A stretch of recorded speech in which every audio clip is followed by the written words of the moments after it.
starts like this, and then, and then, Okay. It does! Wow! You act like I'm just gonna kiss quickly, and it can turn to making out pretty quickly.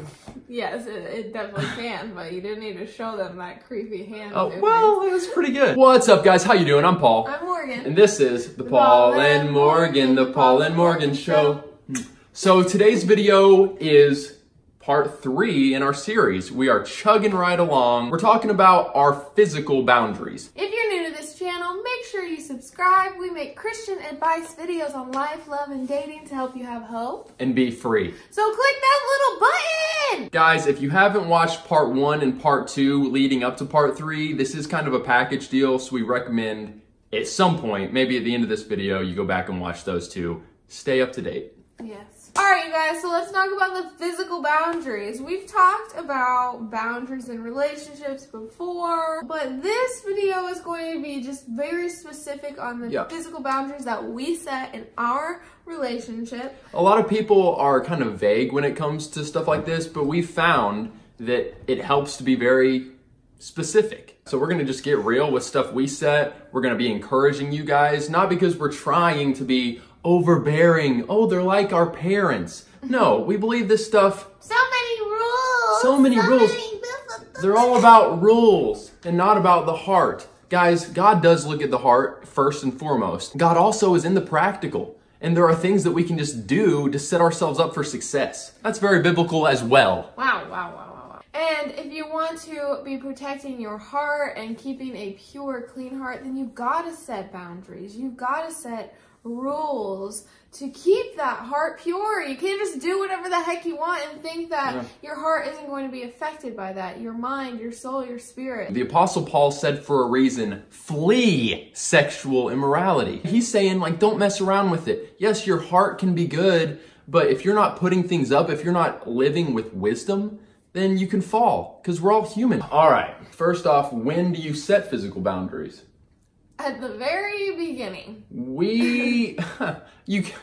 right, I don't know if on date number 1, you're still filling it out, still figuring out if you like the person and want to continue to pursue them. I don't know if you need to have the big sit-down conversation. If it feels right, go for it. But I think it's really important when you realize, I like this person. I want to keep pursuing them. Then go ahead and establish. Don't wait around. Yeah, when Paul and I went on our first date, he high-fived me. You all know this. We've talked about it before in several videos. I did. He gave me a high five, and I was like, She thought it was mysteriously charming.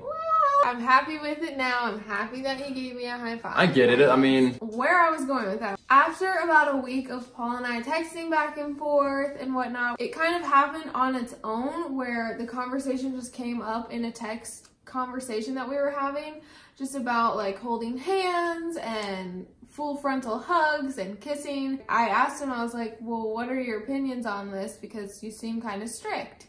And he was like, well, I don't want to hold hands really until like I feel like it's the girl that I could see myself marrying. And I, gonna be honest, thought that was ridiculous. I was like, holding hands? And then he was like, and I don't want to kiss until I'm at least engaged, if not like on the wedding day. And I was like, You could look at that and be like, wow, he was writing to you that he didn't want to hold hands, that he didn't want to kiss until engagement or even marriage. And be like, okay, he's too over the top. Like, I'm not going to be as strict as him. I guess for myself, I had seen too many well-meaning Christian relationships compromise and fail and ultimately lead to regret and sexual stuff prematurely, and I just didn't want that. So in my mind, I had resolved, I'm not gonna mess around with this. Yeah, when she texted me and she was like, oh, wow, I'm really caught off guard by how specific and strict you're being, I just kind of articulated as best I could, you know, here's why I'm doing that, and I really strongly encourage you, and I even challenged her. And I can encourage you guys who maybe are feeling like I was feeling like, what? That's ridiculous. That's impossible. My relationship with Paul was the purest relationship that I had ever had.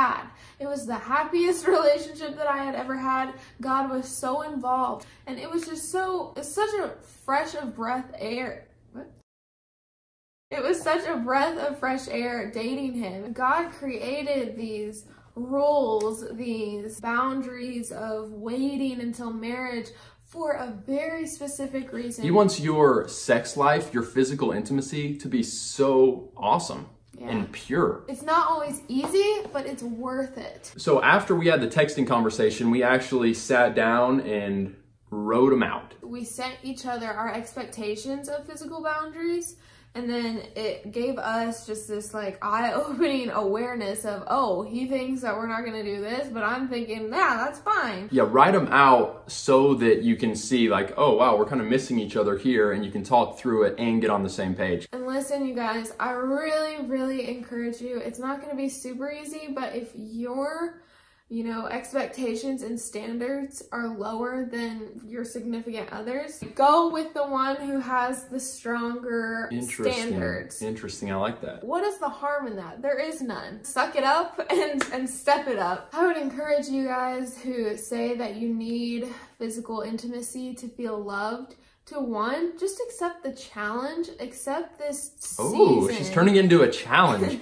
Everyone loves a good challenge. Accept this season of not getting that physical intimacy as just a time where God is trying to teach you things. God's trying to show you his love in other ways through this person. I can step it up and show her that I appreciate her in other ways so that she doesn't feel like my boyfriend doesn't love me, doesn't want to touch me, doesn't want to kiss me. Like, of course I wanted to kiss her. Write her little notes. Tell her that she means a lot to you, especially as the relationship progressed. There's nothing wrong with that. So Morgan, we wrote out our boundaries. We got very specific. Let's just go ahead and share with them, to the best of what we can remember, what we wrote out. I kind of put it in Paul's ball court for like when he wanted to hold my hand, for hugging and stuff. I think very quickly Paul allowed me to give him a full frontal hug. She needed to get it out of her system. Yeah, I was like, just give me a hug! Kissing, Paul said he didn't want to kiss me until he had my parents' permission to marry me. That was tough to stick to that. But like Morgan was saying, challenging you guys, like take it as a challenge. He did kiss me on the cheek, and I would kiss him on the cheek. You can only get so passionate kissing one on the cheek. That's true. If you guys want to kiss on the cheek, you decide I'm going to kiss on the lips. It might start as a peck, but it really quickly turns to... like within the same time that you're kissing on the... Starts like this, and then, and then... Well, it does! Wow! You think that, okay, a front hug is just a front hug. And guys, like, there's nothing wrong with a front hug, okay? There's nothing wrong with any of this stuff. In the right context. In the right context, at the right time. You go in for front hugs, and when it's with someone that you care about and you really like, and your emotions are becoming more and more stirred up, the front hug that starts is just... guys, let's not be dumb about this. Your boobs are pressed up against his chest. Well, and especially when you're feeling each other's bodies. Yeah, when the... That was very... Wow, you got on me for being vivid.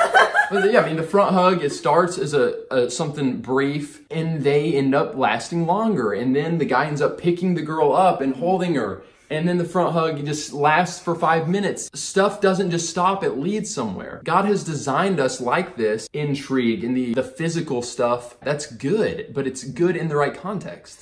And don't you dare say, God doesn't care if I'm hugging people, if I'm making out with people. He absolutely cares if it is one, hurting your heart, the purity of your heart, and two, if it is causing temptation in your mind or your significant other's mind.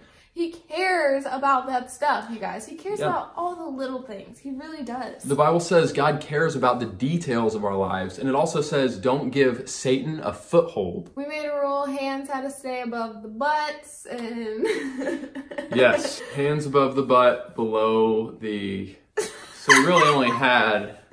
You can only touch my belly button. 4 or 5 inches. And guys, can we just go ahead and say we're not coming at this from a holier than thou, because I'll be honest with you guys, looking back, there are some things that I would have done differently and been even stricter on. You may disagree. I felt like we did start kissing too early. Once we started kissing, it did get passionate and we weren't married. So that's just being real. I would say, like, in the ideal, wait to kiss till you're married. Like, really start kissing. Obviously, I'm really glad that we waited on kissing until we were that serious, till I asked your dad.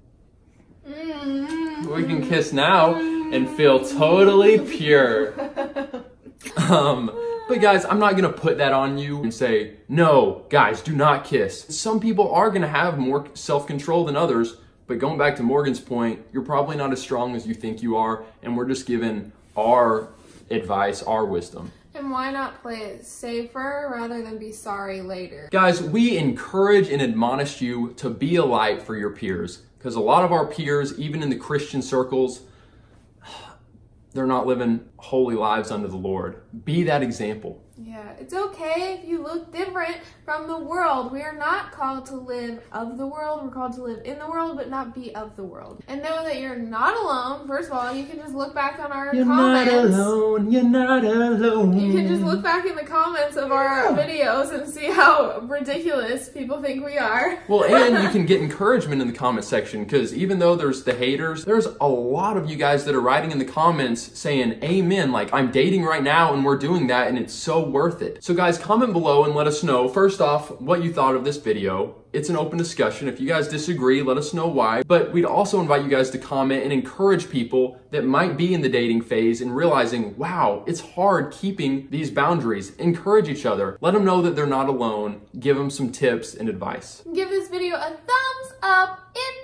you smiled at least 1.5 times throughout this video. Very good. Whether you were laughing because you were mocking us or you were laughing because you love us. The haters can still give thumbs up.